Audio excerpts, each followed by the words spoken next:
duhet gazetarët nëse duan të pyesin ose të shohin se kushëri i kujt qeveritari shqiptar është zoti Dendias. Se mund të dali që është kushëri me ndonjërin. Po që është nga jugu me origjinë, po kushëri.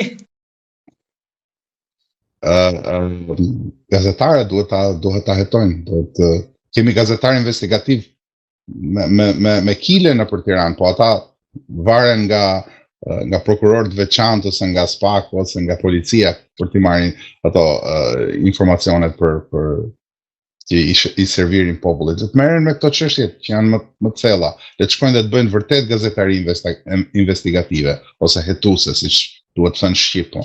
Ne flasim gjysmë anglisht. Çojmë ministrin. Le ta hetojnë, se ndoshta dalin disa lidhje.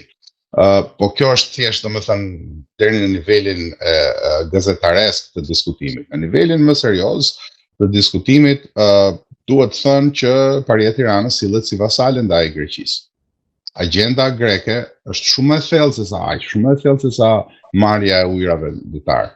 Agjenda greke në Shqipëri është coptimi i jugut të Shqipërisë, ndarja me anë të shpopullimit të zonave të caktuara, krijimi i të ashtuquajturës krahin vllahe brenda Shqipërisë dhe afërsia dhe pastaj gjithë këta njerëz që merren me këto punë janë gjithë paguar nga Greqia, nuk përfaqësojnë popullatën, as popullatën të cilës i përkasin, flas domethënë, nuk është që por këta janë gjithë të përfaqësuar, gjithë të blerë dhe të shitur disa herë.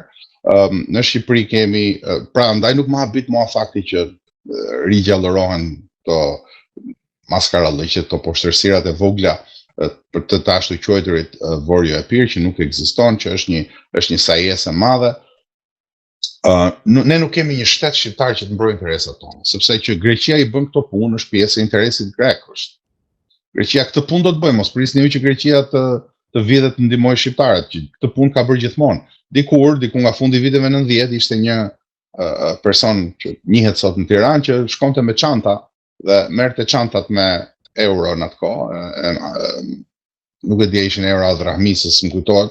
Tamam, po ishin çantat që vinin dhe i jepeshin ministrave dhe funksionarëve të lartë në Tiranë.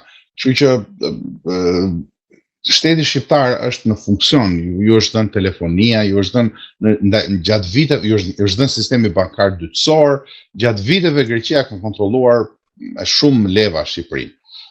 Problemi është që ne nuk kemi shtet që të na mbrojnë, ne nuk kemi shtet që të bëjë gjërat e duhura.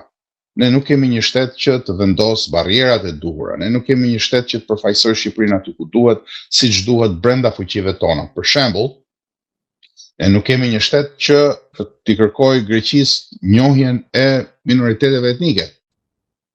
As të arvanitasve, as të tokave shqiptare, domethënë të pronave shqiptare në Greqinë aktuale, që janë çamët. Fatkeqësisht edhe partitë çame merren me hallet personale të kryetarëve, pra çështjen e çamërisë kanë pak si dytësore, por çamët në Shqipëri janë realisht një popullat e cila është e diskriminuar sepse nuk ju jepet e drejta e pronës nga një vend i Bashkimit Evropian. Kemi një bashkësi arvanitase që është pjesë thelbësore e Greqisë, që ende sot flitet shqip. Greqia nuk i njeh si minoritet, është i vetmi vend në Evropë që është etnikisht i pastër. Pra Greqia sillet si një vend hitlerian që ka spastruar çdo kënd dhe të gjithë janë grek që vinë nga koha e Platonit. Në fakt s'kan asnjë lidhje me kohën e Platonit. Tani po kërkon duket që edhe 200.000 shqiptarë me dokumenta që janë atje ti prezantojnë si minoritet grek. Besoj e keni dëgjuar. Pra, Greqia këtë lloj veprimtarie e zhvillon, e ka pjesë të strategjisë së vet kombëtare. Dhe është pjesë e tyre, ata shohin interesat e veta. Ne shqiptarëve kush na mbron? Interesat tona kush i mbron? Askush. Ne kemi lëshuar fisja, kam folur para disa vitesh, para shumë vitesh në fakt, me një ushtarak i cili më pa thënë që në një moment shkëmbimi zjarri me Greqinë, deri në Elbasan nuk ka asnjë kazermë të ushtrisë shqiptare. Si që, pra, ne kemi shkatruar ushtrin. Dhe tani s'fundmi mirë në ato fillime se mund të thuaj që nuk e kuptonim se ishte botë e paqe në atë kohë dhe nuk e kuptonim rëndësinë e armatimeve që kishin mbetur. Ne deri tani në fund i kemi shitur municion Ukrainës.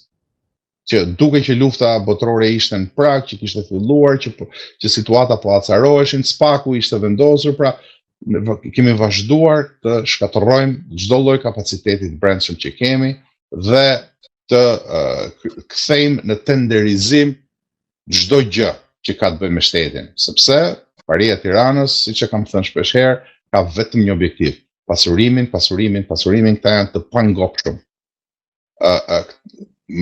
Përpara parisë së Tiranës do të turpërohej dhe Harpagoni i Molierit. Mbyllje më mirë se kaq me këtë fjalinë e fundit, nuk mund të kishte gridhun të falenderoj shumë për këtë vështrimin tënd për gjitha çështjet që trajtuam, jam mirënjohës shumë. Të faleminderit. Faleminderit juve. Faleminderit për ftesën, kënaqësi gjithmonë.